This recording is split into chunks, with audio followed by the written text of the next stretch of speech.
बिस्मिल्लाहिर्रहमानिर्रहीम। अल्हम्दुलिल्लाह मेरे घर में बहुत सारे परिंदे अब आते हैं और बिल्कुल डरते नहीं हैं। बहुत प्यार करते हैं, बल्कि हमारे साथ, सब के साथ। मैं आपको दिखाता हूँ किस तरह के परिंदे हैं जो हमारे बिल्कुल साथ साथ हैं। ये देखें जी, ये बिल्कुल साथ साथ है जी। ये चिड़ा है जी, शरारतें कर रहा है शीशे के अंदर। दूसरा चिड़ा समय के उसको जो है ना, ये अपनी चूंछें मार रहा है।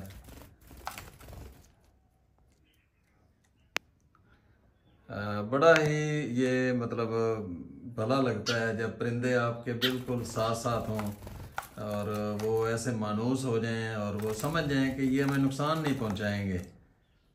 और इनका घर कहाँ पे है जी? ये साथ ऊपर घर है जी। ये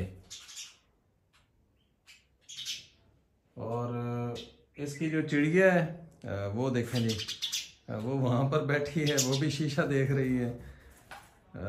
माशाल्लाह माशाल्लाह।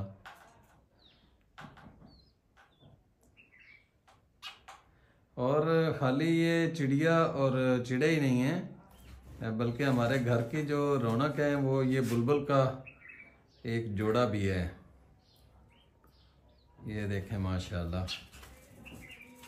तो मैं कितना खुश नसीब हूँ कि ये परिंदे जो हैं वो अल्लाह की खूबसूरत तख्लीक हैं और ये हमारे रब ने हमारे घर के अंदर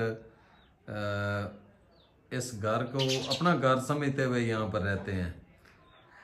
हमने भी इनके लिए कुछ माहौल दोस्त सरगर्मियाँ की हैं, घोंसले लगाए हैं, फिर ये यहाँ पर कुछ फूल ये रख दिए हैं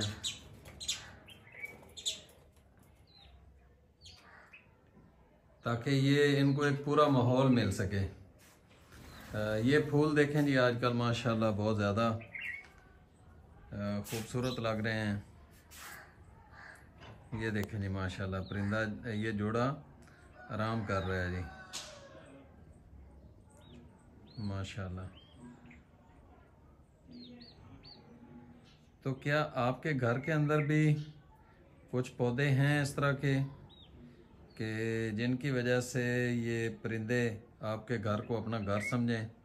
क्या आपने इनके लिए कोई आसानियाँ पैदा की हैं? हम खुराक भी रखते हैं, पानी भी रखते हैं छत के ऊपर, और घर के अंदर भी इस तरह की बेलें और पौधे लगाए हैं कि ये यहाँ पर आकर अपने आप को बिल्कुल ख़तरा महसूस ना करें और माहौल दोस्त घर इनके लिए ये तसव्वुर हो। ये हमारा घर नहीं है जी, ये इनका भी घर है। ये भी मैं समझता हूँ कि अल्लाह की खूबसूरत तख्लीक है और इन्हें आसानियाँ इनके लिए पैदा करना ये हम सब की ज़िम्मेदारी होनी चाहिए।